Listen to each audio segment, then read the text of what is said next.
हजरत उस्मान बिन अफ़्फ़ान रज़ी अल्लाह अन्हु जब किसी कब्र के पास खड़े होते तो इतना रोते कि उनकी दाढ़ी के बाल आंसुओं से भीग जाते। उनसे पूछा गया कि जब आप जहन्नम और जन्नत का जिक्र करते हैं तो आप नहीं रोते, लेकिन कब्र के पास खड़े होकर इतना रोते हैं। तो उन्होंने जवाब दिया कि नबी करीम सल्लल्लाहु अलैहि वसल्लम ने इरशाद फरमाया, कब्र आखिरत की पहली मंजिल है। अगर वो इस मंजिल से नजात पा गया तो उसके बाद की मंजिलें आसान होंगी, और अगर यहाँ उसने नजात न पाई तो उसके बाद की मंजिलें उससे भी सख्त हैं। और कहने लगे, रसूलुल्लाह सल्लल्लाहु अलैहि वसल्लम ने फरमाया, मैंने कभी कब्र से ज्यादा होलनाक कोई चीज नहीं देखी। अब जब एक नेक इंसान को कब्र में उतारा जाता है तो कब्र उससे कहती है, ए अब्दुल्ला, मेरे सीने के ऊपर जितने लोग चलते थे मुझे उनमें सबसे ज्यादा पसंद तो था, और मैं तेरा बहुत वक्त से इंतजार कर रही थी। अब तू मुझ में आ गया है तो अब तू मेरी मेहमान नवाजी देख। फिर मुर्दे की नजर इस कब्र में जहाँ तक जाती है वहाँ तक उसकी कब्र उसके लिए कशादा हो जाती है। लेकिन दूसरी तरफ जब एक गुनाहगार शख्स को कब्र में लटाया जाता है तो कब्र उससे कहती है, मेरे ऊपर जितने भी लोग चलते थे उनमें से सबसे ज्यादा मैं तुझसे नफरत करती थी। ए अल्लाह के बंदे,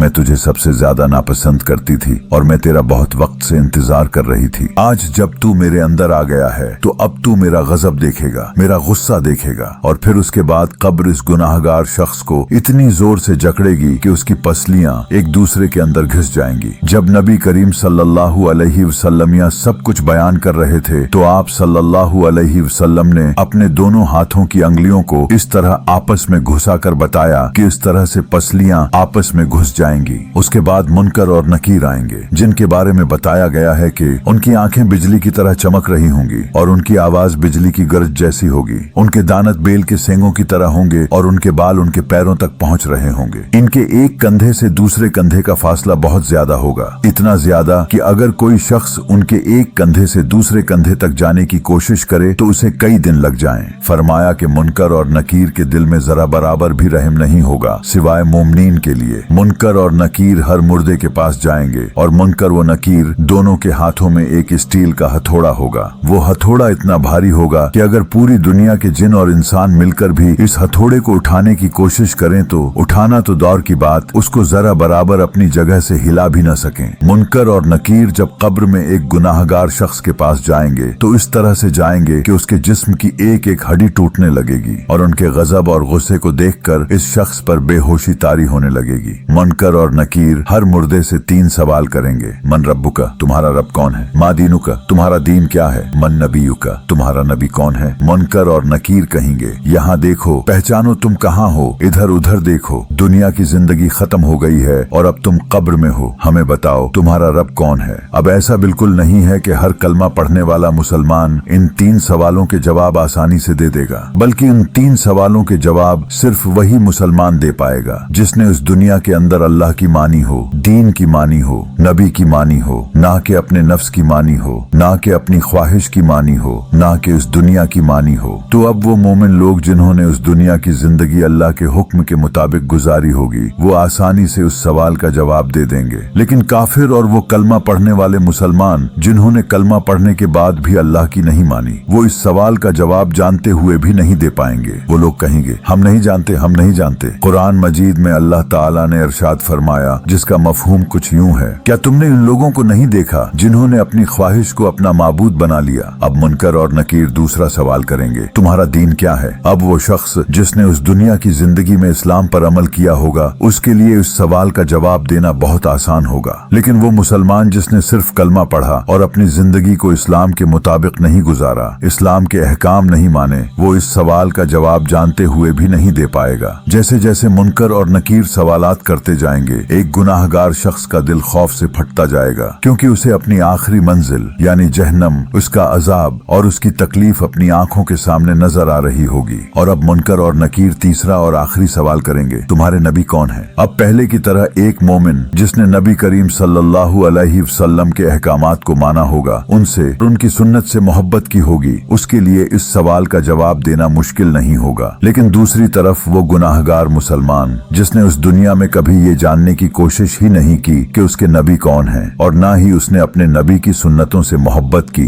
ना उनके अहकामात को माना, और वो अपने नबी को फॉलो करने के बजाय इन लोगों को फॉलो करता रहा, उनको अपना रोल मॉडल बनाता रहा जिनका दीन से कोई लेना देना नहीं था, तो वो इस सवाल का जवाब जानते हुए भी नहीं दे पाएगा। फिर मुनकर और नकीर इस बड़े हथौड़े से जो उनके हाथ में होगा इस शख्स पर इतनी जोर से मारेंगे कि पूरी कब्र में चंगारियां फैल जाएंगी। और फिर मुनकर और नकीर उस शख्स से कहेंगे ऊपर देखो, और जब वो ऊपर देखेगा तो जन्नत के दरवाजे उसके सामने खुल जाएंगे। वो जन्नत को देखेगा और जन्नत की नेमतों को देखेगा। फिर उससे कहा जाएगा, ऐ अल्लाह के दुश्मन, अगर तू दुनिया में अल्लाह की मान कर चलता तो ये तेरी मंजिल होती, ये तेरा मकाम होता। नबी करीम सल्लल्लाहु अलैहि वसल्लम ने अपनी जिंदगी की कसम खाई और फरमाया, उस वक्त उस मुर्दे को जो अफसूस होगा वो उसकी जिंदगी का सबसे बड़ा अफसूस होगा, क्योंकि वो शख्स जन्नत को खुद से दूर जाता हुआ देख रहा होगा और जहन्नम को अपने करीब आता हुआ देख रहा होगा, और वो जानता होगा कि अब उसके साथ क्या होगा, कितना बुरा और दर्दनाक अजाब होगा। फिर उसके सामने जहन्नम के दरवाजे खोल दिए जाएंगे और जहन्नम की गर्मी और आग उसकी कब्र में दाखिल होती जाएगी और उसके जिस्म को जलाती जाएगी। ये सिलसिला इस वक्त तक जारी रहेगा जब तक कयामत नहीं आती। फिर उन 3 सवालों के बाद एक सदा लगाई जाएगी, एक आवाज आएगी, यानी उस शख्स को जहन्नम के कपड़े पहना दिए जाएं और जहन्नम का लिबास पहना दिया जाए। गुनाहगार शख्स की कब्र में एक शख्स दाखिल होगा। फरमाया गया वो शख्स बहुत ही खौफनाक शक्ल का होगा, उसका लिबास बहुत गंदा होगा और उसमें से सख्त गंदी बदबू आ रही होगी। वो शख्स कहेगा, मुबारक हो, मुबारक हो। तो वो गुनाहगार इंसान पूछेगा, आखिर किस चीज की मुबारक, मुझे तो यहाँ कब्र में अजाब मिल रहा है। तो वो खौफनाक शक्ल वाला आदमी कहेगा, उस मकाम की मुबारक, इस तकलीफ की, इस अजाब की जो तूने अपने हाथों से अपने लिए चुना है। अब वो गुनाहगार शख्स उस खौफनाक शक्ल वाले आदमी से पूछेगा कि तुम आखिर कौन हो, तुम्हारा चेहरा मेरे लिए बुरी खबर लाया है, तुम कौन हो। तो वो शख्स जाते जाते पीछे पलट कर देखेगा और कहेगा, मैं तुम्हारे वो बुरे ऐमाल हूँ जो तुम दुनिया में करते आए हो। अल्लाह ने मुझे जिस्म अता कर दिया है ताकि तुम देख सको कि तुम्हारे वो ऐमाल जिन्हें करने में तुम्हें बहुत लज्जत आती थी, बहुत मजा आता था, कितने भयानक, बदबूदार और खौफनाक थे। और अब जब वो गुनाहगार शख्स इस खौफनाक शक्ल वाले आदमी को देखेगा, इस गंदे लिबास को देखेगा और इस गंदी बदबू को सूंघेगा, तो वो समझ जाएगा कि उसका ठिकाना सिर्फ और सिर्फ जहन्नम है। फिर वो चीखेगा, रोएगा और कहेगा, ऐ अल्लाह, हिसाब का दिन कभी ना आए, कियामत कभी ना आए, क्योंकि वो जानता होगा कि उस दिन उसे जहन्नम की गहराइयों में फेंक दिया जाएगा और जो अजाब उसे कब्र में मिल रहा है, जहन्नम का अजाब उससे लाखों गुना ज्यादा तकलीफदह और अजीयतनाक होगा। फिर इस गुनाहगार शख्स को कब्र में अंधा और बहरा अजाब दिया जाएगा। अंधा और बहरा अजाब यानी फरिश्ते जो उसे हथौड़े से मार रहे होंगे, न उसकी तकलीफ देखेंगे, न उसकी चीखें सुनेंगे और बस कयामत तक उसे मारते और सजा देते जाएंगे। कहा जाता है कि जिस हथौड़े से उस शख्स को अजाब दिया जा रहा होगा, वो हथौड़ा अगर किसी बड़े पहाड़ पर मारा जाए तो वो पहाड़ रेजा रेजा हो जाए और उस शख्स की चीखें जिन्नों और इंसानों के अलावा दुनिया की तमाम मखलूकात सुन रही होंगी। फरमाया कि 999 अजदहे एक गुनाहगार शख्स पर छोड़ दिए जाएंगे जो मुसलसल उसे डस रहे होंगे। इन सांपों का जहर इतना सख्त होगा कि अगर वो जमीन को एक बार भी काट लें तो कियामत तक जमीन से कोई फल या पौधा न निकले। ये सब कुछ सुनने के बाद भी अगर आप खुद को नहीं बदलते तो शायद आपको अपनी जात से मोहब्बत नहीं। ये वीडियो मेरे और आपके और बाकी मुसलमानों के लिए भी जरूरी है। इसे सदका जारिया समझकर जरूर आगे शेयर करें। अल्लाह हम सबको हदायत अता फरमाए, आमीन।